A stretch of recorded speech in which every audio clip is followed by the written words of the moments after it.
Cette vidéo est sponsorisée par NordVPN. Hey Billy, tu sais à quoi je pense? Bah non. Comment je pourrais savoir à quoi tu penses? Je suis pas ostéopathe. Précisément, tes pensées, personne peut y accéder à part toi, mais tes données personnelles sur ton mobile et ton PC, hein? T'y as pensé? Mais qu'est-ce que tu racontes, George Michael? Installe-toi bien et laisse-moi t'expliquer tout ça, mon con. Salut ma gueule, c'est John Michael, et aujourd'hui on va faire en sorte que tes données personnelles soient aussi sécurisées que tes pensées. Je suis tellement fier de cette métaphore, ma gueule. Je sais pas si t'es au courant, mais sur internet tu t'exposes à toutes sortes de risques. Du phishing par exemple. Le phishing, c'est quand tu passes par un lien qui se fait passer pour celui d'un réseau social ou d'une banque par exemple, sauf que c'est une imitation. Et quand tu y entres tes identifiants, il en profite pour te les voler. Et pour éviter ça, tu dois utiliser le système de protection anti-menace de NordVPN. NordVPN, c'est un logiciel qui te permet de protéger ton trafic web privé de toute interférence externe. Ton adresse IP est masquée et tes données sont chiffrées. Et ce qui est génial avec NordVPN, c'est que tu peux l'utiliser pour plein d'autres trucs, comme te connecter sur un serveur étranger pour accéder au catalogue Netflix ou Disney+ du pays en question. Quoi, ça te suffit pas? Ah, quelle petite fouine! Sache qu'en plus, j'ai une offre hyper intéressante à te proposer. En cliquant sur le lien dans la description, tu auras droit à une super réduction sur l'abonnement de 2 ans et on t'offre même 4 mois gratuits. Et si jamais tu doutes encore, tu bénéficieras d'une garantie satisfait ou remboursée de 30 jours. Alors fonce, tu m'en diras des nouvelles. De rien, ma gueule.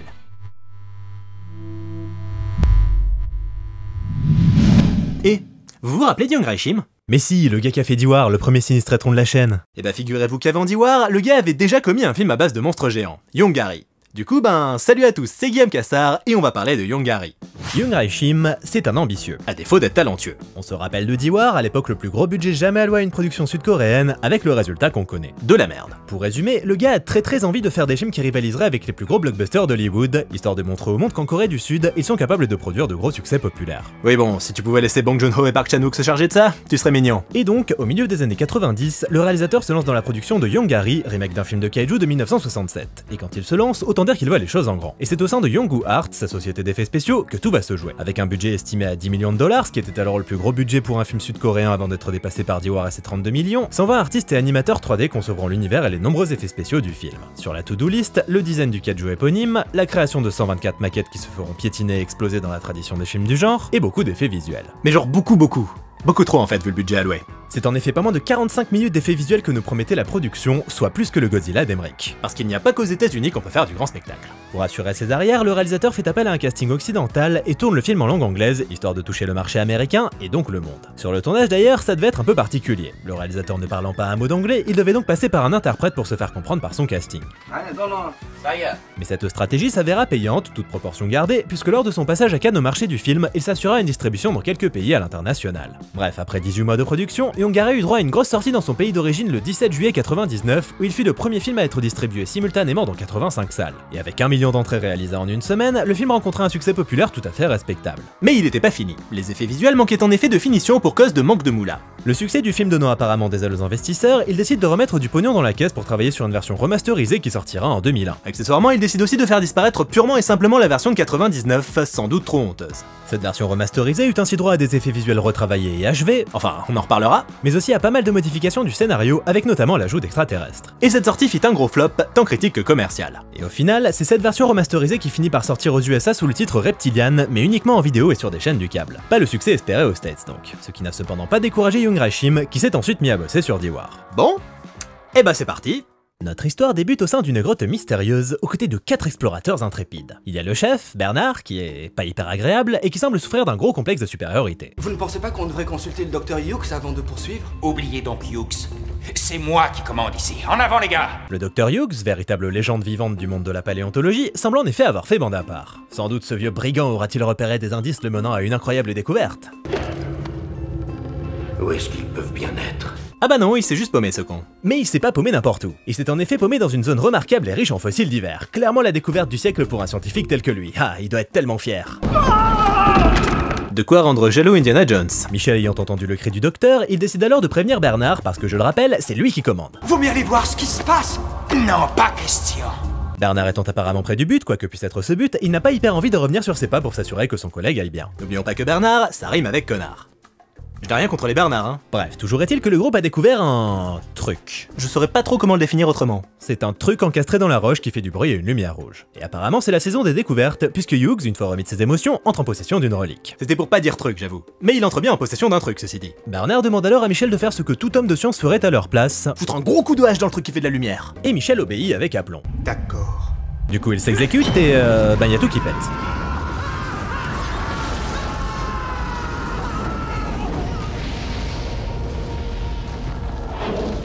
Waouh, c'est de la bonne explosion ça ma gueule. Et donc tout le monde meurt sauf Bernard qui est vraiment une petite pute parce qu'il avait anticipé le coup et s'était mis à l'abri de mètres plus loin. Enfin bon voilà, il est content, tous ses collègues sont morts et lui il a découvert ce truc. Sur ce, le générique démarre et c'est d'une mollesse à faire s'endormir un hyperactif sous coque.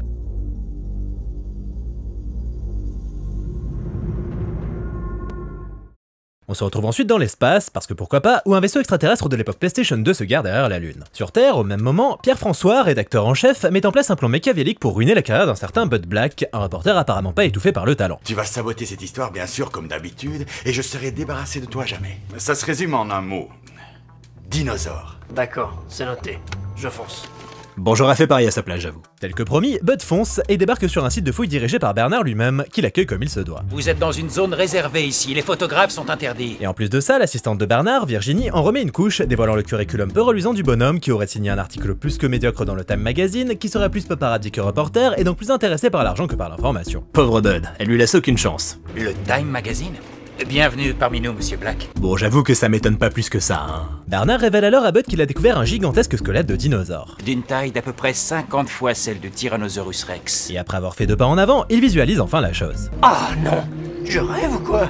Ça fait juste 15 minutes que tu l'as sous les yeux, gros. Pour un photographe, t'as pas une super vue, mon petit Bud. Et pendant ce temps, dans le vide intersidéral de l'espace infini, le vaisseau extraterrestre s'approche de la Terre et décide de tirer sur un satellite et une navette spatiale parce que pourquoi pas. Et sur le site de fouille, Virginie se fait alpaguer par le Dr Hughes. Qui est joué par le soldat Ryan, tiens.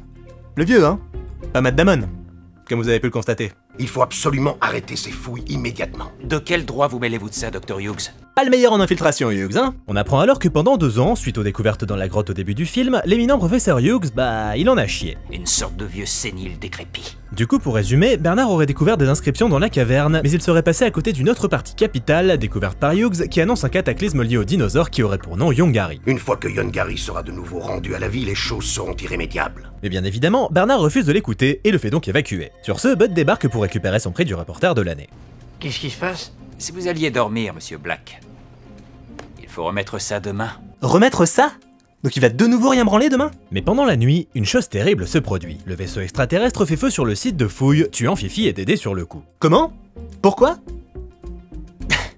Le lendemain matin, les 2 cadavres sont découverts et Bud, il fait son boulot, hein, mais Bernard il est pas hyper chaud pour une mauvaise presse. Ok, donc tout le monde s'en branle les 2 morts. Et quand Virginie suggère de faire intervenir les autorités pour enquêter, Bernard s'énerve tellement qu'il en renverse son café. Enfin, qu'est-ce qui vous prend? Il y a quelque chose d'anormal, ça fait la 3e fois qu'il y a un soi-disant accident cette semaine. Professeur, on en est quand même au 48e décès en 3 jours, nous ne sommes plus que 2. Virginie tente de faire appel à la conscience de Bernard, mais c'est peine perdue, il sacrifiera autant de monde que nécessaire si ça lui permet de finir dans le Time Magazine. Qu'est-ce qui est le plus important, hein? Avoir gloire et fortune? Ou vivre dans l'obscurité? Bref, avec des comparaisons pareilles aussi, tu préfères être beau, riche et célèbre ou être condamné à marcher pieds nus sur des pièces de Lego jusqu'à la fin de ta vie?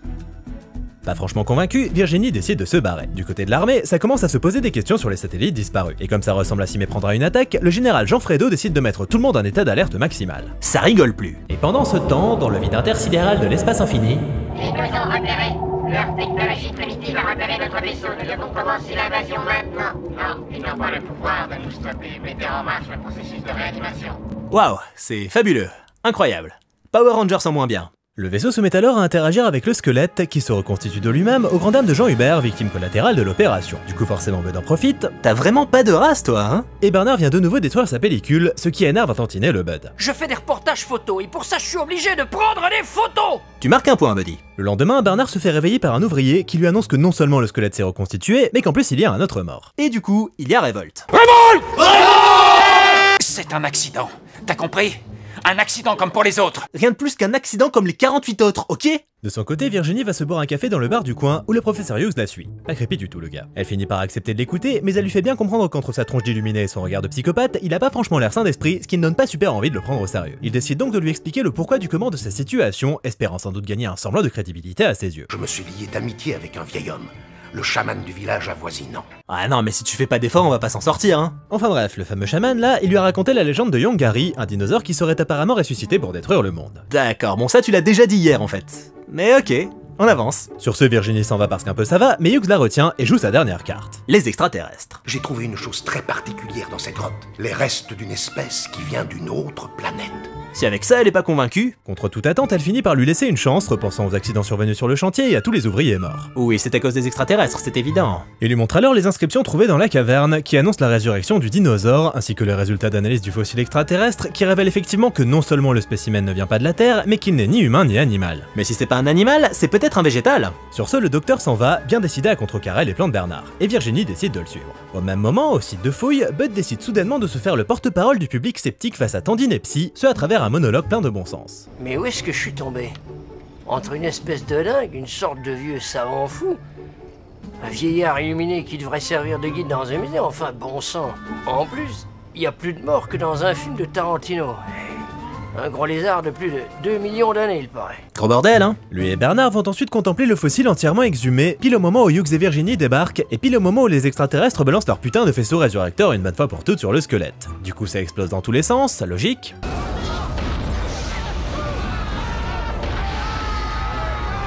Et donc, Yongari ressuscite. Et sans déconner, il ressemble à rien. On dirait le cousin tardé de Godzilla. Non! Ça ne peut pas être vrai! Et pourtant si, ces CGI ignobles existent bel et bien. C'est ce que vous vouliez voir arriver, c'est ça? Non, Ali, non! D'ailleurs, je vais lui parler! Pardon? Tu es ma créature, t'entends? Et c'est moi qui t'ai fait! Pourtant jusqu'à maintenant t'étais pas trop du genre à te laisser marcher dessus. Là-dessus, Hughes et Virginie se cassent et Bud tombe dans les pommes. Le mec aura clairement servi à rien de A à Z. Et le kaiju lui-même finit par disparaître, apparemment rappelé par le vaisseau. Une fois tout ce bordel terminé, l'armée débarque sur place histoire de constater les dégâts. Hughes et Virginie tentent alors de convaincre le capitaine Jean-Luc que tout ça c'était la faute d'un gros dinosaure, mais bon c'est chaud. Heureusement, ils finissent par tomber sur une grosse empreinte qui constitue une preuve relativement crédible. Et du côté de la défense, ça commence à s'activer avec une réunion des généraux. On a donc Jean-Fredo, Jean-Martin et... Boum Boum. Et Boum Boum donc, qui décide de se préparer au combat. S'ils veulent se battre, ils ont réussi. Et pendant ce temps, dans le vide intersidéral de l'espace infini...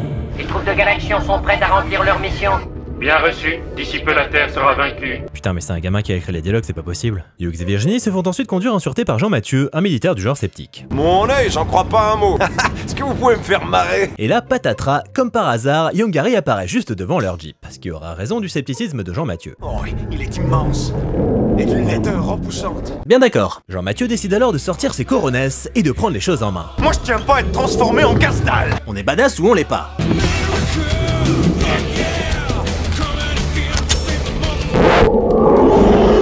Vous en faites pas, docteur. Je vais essayer de viser entre les deux yeux. Bon, toi tu l'es pas. Et alors qu'ils se font tous face dans le blanc des yeux, Virginie part en tirade sur l'odeur du monstre. Docteur, vous la sentez cette odeur? Elle semble être d'une autre époque. Une façon plutôt poétique de dire à quelqu'un qu'il pue. Ensuite, les hélicos de l'armée débarquent, ce qui permet à nos personnages de se tirer. Par contre, faut qu'on m'explique un truc là. Ça, c'est la version avec les effets spéciaux achevés. Tu m'étonnes qu'il l'ait caché, l'autre. Non, parce qu'il y a rien qui va, en fait. Entre les incrustations foireuses, l'animation en roue libre et la lumière dégueu, c'est du grand art. Bref, s'ensuit donc un combat homérique entre les hélicos et le kaiju, où le réalisateur en profite pour plagier sans vergogne quelques plans du Godzilla d'Emmerich, le budget en moins. Et du coup, bon, le combat, il se veut spectaculaire, mais il est pas foufou, hein. Les hélicos tirent, Yongari balance des boules de feu, les hélicos explosent, c'est très mou et répétitif, et c'est pas la musique complètement fade qui va rendre le tout plus excitant. Et donc, au bout d'un moment, les extraterrestres font disparaître Yongari. Volatilisé? Donnez-moi une explication plausible et dans les plus brefs délais. T'en demandes beaucoup trop, gros. Là-dessus, Boum Boum vient annoncer à Jean-Fredo qu'un type détenant apparemment des informations capitales sur le vaisseau extraterrestre vient de débarquer. Ils partent donc l'interroger. Nous sommes une agence spatiale de renseignement gouvernemental spécialisée dans tout ce qui concerne les extraterrestres. La Maison-Blanche n'a peut-être même pas l'idée qu'on existe. Putain, c'est un Men in Black! Le nouveau venu, Jean Bobby, leur révèle alors que l'existence du vaisseau extraterrestre est connue de ses services depuis plusieurs années, ce grâce à la découverte de Hughes dans la caverne. Il présente ensuite son beau projet, capturer les extraterrestres vivants. Pour la science. Et le pognon. C'est alors que les extraterrestres décident d'envoyer Yongari attaquer... New York? On va dire New York. Et comme au quartier général ils sont en lien direct avec les cadreurs du film, ils ont accès à des plans du monstre sur place. Pratique. Face au monstre, ils sont bien évidemment traumatisés, remettant en question toute leur connaissance et le sens même de leur existence. Mince alors, ça par exemple. Oui bon, c'est pas des flèches non plus les mecs. Oh mon dieu, Hughes avait raison. Quoi? C'est-à-dire... Qui avait raison? C'est-à-dire... Personne. Toi, tu m'as l'air d'être une sacrée fouine, Jean-Bobby, doublé d'un très mauvais comédien. Et pendant ce temps, dans le vide intersidéral de l'espace infini, les extraterrestres, oui encore eux, détruisent un autre satellite, empêchant ainsi Jean-Fredo et ses collègues de voir le film. Ils devront payer leur place comme tout le monde. Yongari décide alors de passer à l'attaque, et c'est bien évidemment toujours aussi moche. Par contre, les maquettes sont plutôt jolies, au moins à bon point. Hughes et Virginie finissent ensuite par débarquer au sein du quartier général, où Jean-Bobby les accueille pas chaleureusement. Pour cause, Hughes aurait volé des informations confidentielles au MIB pour avertir le monde que tout ce bordel risquait d'arriver. Bon, personne l'a cru, mais ça c'est les risques du métier, hein. Et pendant que les humains s'enfoncent dans de vaines querelles, au sein de la ville, c'est le gros bordel. Yongari casse tout, il crache des boules de feu, autant dire que les soldats font pas le poids. C'est donc le moment de faire intervenir le fleuron de l'aviation américaine pour faire face au kaiju. Soyez vigilants les enfants, pas de dégâts collatéraux. Ouais les gars, pas de dégâts collatéraux, hein.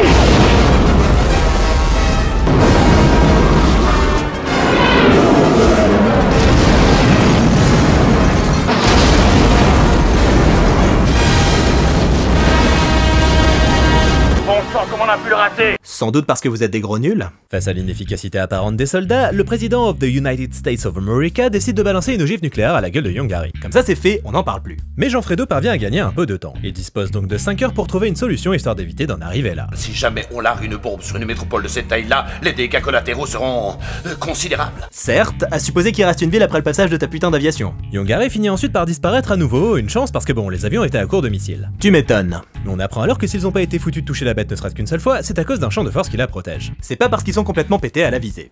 Enfin, pas complètement. Les généraux prennent alors la décision d'utiliser le projet T pour combattre Yongari, une arme laser expérimentale, cependant que Virginie et Hughes déchiffrent des inscriptions capitales qui leur révèlent la prophétie. Et cette créature appelée homme se verra détruite par sa propre intelligence. Quelle intelligence! Tu m'enlèves les mots de la bouche, Virginie. Une fois que tout être vivant aura été anéanti, ils bénéficieront d'une nouvelle vie. Qui ils? Les extraterrestres.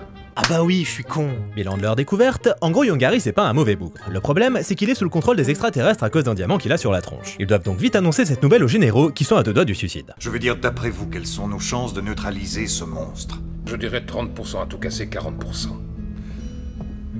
Votre franchise me touche. Et Yongari finit par réapparaître. Il est donc temps pour la Force T d'intervenir. Il faut que vous sachiez que l'avenir et la survie de l'humanité tout entière reposent désormais sur nos épaules. De votre famille, de même que vos amis et votre pays. De tout l'univers. Sans oublier vos voisins, votre institutrice de CM2, votre concierge et votre youtubeur préféré Guillaume Cassard. Au QG, Hughes et Virginie font finalement part de leur découverte aux généraux. Nous avons décodé le disque et nous étions dans le vrai. Yongari a été envoyé par les extraterrestres pour anéantir toute la planète. Eh oui, c'est bien ce qu'on disait, hein. Par contre, il y a un souci. Yongari a été envoyé près d'une centrale nucléaire que les extraterrestres ont bien l'intention de faire exploser histoire de détruire toute forme de vie sur Terre. Mais la Force T débarque. Et ils ont des putains de jetpacks, ces grands fous. Sans déconner, c'est magnifique. Du coup, bon, bataille aérienne entre le kaiju qui gigote comme un gros teubé et les bonhommes en jetpack qui tirent avec des armes qui font piou-piou. Ils reçoivent alors l'ordre de viser le diamant sur le front du monstre, ce qui le libérera en théorie de l'emprise des extraterrestres. Sauf que ces derniers se rendent compte que les humains sont pas si cons. Ils ont découvert le diamant secret. Ils font disparaître Yongari. Encore. Fort heureusement, la Force T parvient tout de même à le localiser en utilisant les infrarouges parce que... Et la bête serait de nouveau en partance pour la ville. Faites pas cette gueule, de toute façon y a plus grand chose à détruire les gars. Le problème, c'est que le président of the United States of America a finalement décidé de lancer le bombardement nucléaire, ce qui semble ravir Jean-Bobby. Le monstre une fois anéanti, le vaisseau se posera sur la Terre et enfin nous aurons notre extraterrestre. Eh bah le MIB c'est plus que c'était. Pendant ce temps, la Force T rejoint également la ville pour y combattre Yongari et putain qu'est-ce qu'ils ont l'air cons les pauvres. C'est ta mère qui t'a aussi mal élevé que ça quand t'étais un morbac. Jean-Philippin décide alors de se sacrifier histoire de mettre fin à cette humiliation. Espèce de vermine! Il fonce sur le diamant, le détruisant sur le coup, ce sous les yeux du commandant qui a quand même l'air vachement triste. Ça alors, il est toujours debout. Il semblerait que la destruction du diamant est effectivement raison de l'agressivité de Yongari, rendant le kaiju inoffensif. Car la violence, c'est pas gentil. Fort heureusement, le commandant Jean-Luc est là pour lui rappeler les bonnes manières. Un peu de nerf! Défends-toi! La subtilité du Jean-Luc. Du coup, problème réglé, Yongari ne fait plus de mal à personne. Mais les avions débarquent et tirent dans les immeubles, pour changer. Je rappelle que là, y a plus de champ de force autour du kaiju, hein. Et alors qu'un building s'apprête à s'effondrer suite au bombardement de l'armée, Yongari intervient et sauve la population. Ce sous les yeux de Hughes et Virginie, qui regardent le film depuis le QG. Il est dans notre camp, général. L'aviation est donc rappelée à la base, pour le plus grand malheur de Jean-Bobby, qui voit tout son plan tomber à l'eau. Il tue les humains, exterminez-le. Pourquoi ce soudain revirement? Qu'avez-vous comme enjeu? Eh bien, je sais que j'ai commis une grave erreur. Je voudrais à tout prix me racheter. J'ai du mal à vous croire. Tu es un fin psychologue, Jean-Fredo. Et pendant ce temps, dans le vide intersidéral de l'espace infini... Le diamant est détruit mais ne nous sommes pas vaincus pour autant. Non, mais nous n'avons plus de contrôle sur Yongari. c'est vraiment les pires dialogues du monde, c'est incroyable. Ils communiquent pas, ils disent ce qui se passe, ce qui est complètement con. Enfin bref, du coup ils mettent leur plan de la dernière chance à exécution, ils balancent un autre kaiju sur Terre pour faire le ménage, qui arrive en faisant tout péter. Parce qu'on aime bien tout faire péter dans ce film. Mais à ce moment-là, pas de bol, ils ont plus un seul écran qui fonctionne au QG. Et ils se rendent bien vite compte que c'est la faute de Jean Bobby qui brouille leur signal avec un émetteur. Il les empêche de mater le film, le petit saligo. Et il leur fait un petit coup de chantage. S'il le laisse partir, il leur donne son brouilleur. Quel incroyable moment de suspense, je m'accroche à mon siège tellement le stress m'envahit. Mais le coup de pute de Jean Bobby tombe à l'eau quand il se fait intercepter par Jean-Mathieu. Hey, où vous allez? Tu y vas pas de ma morte, dis-moi Jean-Mathieu. Ils peuvent donc rebrancher la télé pour voir la fin du film. C'est vraiment les seuls au monde qui seraient prêts à se battre pour ça. Du coup, dans la ville, Yonggary s'apprête à se mettre sur la gueule avec le nouveau kaiju, Yongarex, ce sont les commentaires éloquents de Jean-Luc. Incroyable. Cette ville est en train de devenir une espèce de parc zoologique préhistorique. On remarquera que Yongarex ressemble encore plus à rien que Yonggary.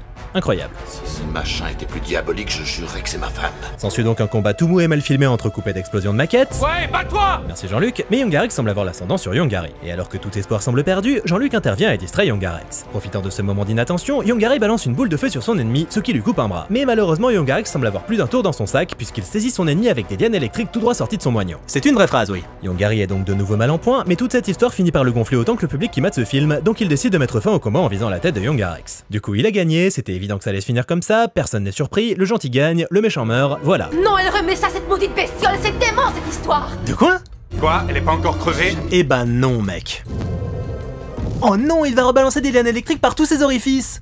C'est une vraie phrase ça aussi, putain. Mais Yonggary balance alors une bonne boule de feu qui fait exploser Yongarex de l'intérieur. Cette fois, c'est terminé. Eh bah putain, ça fait plaisir. Pas tout à fait encore. Mais non. Le bombardier est sur le point d'envoyer le gif nucléaire. Il s'agit donc de faire annuler l'ordre, et ils n'ont que quelques secondes pour le faire. Il semblerait bien qu'il soit trop tard. Putain, mais donnez des Oscars à tous ces acteurs pour faire semblant d'être aussi investis dans ce merdier général. Et du coup, l'ordre est bien annulé. C'est fini là, c'est bon. Plus de plot twist. Détection de mouvement venant du vaisseau. Yonggary n'a pas accompli la mission qui lui était dévolue. Nous avons perdu. Mais fermez-la! Enfin, tout ça pour dire que les aliens finissent par se casser. Bon débarras. Vous avez tous fait du bon travail. Tous sauf le réalisateur, le scénariste, les acteurs, le monteur, le superviseur des effets spéciaux, les producteurs... Où l'emmène-t-il? Sur une immense île déserte. On s'est dit qu'il aurait besoin d'espace pour s'adapter au 21e siècle. Mais faut faire pareil avec Yonggary Shim en fait. Alors pour résumer, Yonggary, c'est un petit peu comme le brouillon qui précède le chef-d'œuvre. Le chef-d'œuvre étant Diwar. Yonggary, c'est pire que Diwar. Et je pensais pas dire ça un jour. Alors c'est beaucoup moins drôle parce que Diwar part encore plus dans tous les sens, mais il faut reconnaître que bon, il y a quand même plus de maîtrise technique, forcément avec 30 millions de dollars. Alors que Yonggary, c'est un film à 10 millions de dollars qui aurait dû en coûter 30. Du coup, il se prend les pieds dans le tapis parce que son budget est loin, très loin d'être à la hauteur de ses ambitions. Il a beau avoir bénéficié de ce qui était à l'époque le plus gros budget sud-coréen, il n'est au final rien d'autre qu'un nanar fauché, là où Diwar était un nanar à gros budget. On félicite Yonggary Shim donc qui aura exploré toutes les facettes du nanar avec ces deux films. Merci à tous d'avoir regardé cette vidéo, j'espère qu'elle vous a fait marrer, n'hésitez pas à commenter, liker, partager, venir me soutenir sur Utip ou Tipeee si vous vous sentez généreux, et je vous dis à bientôt, salut!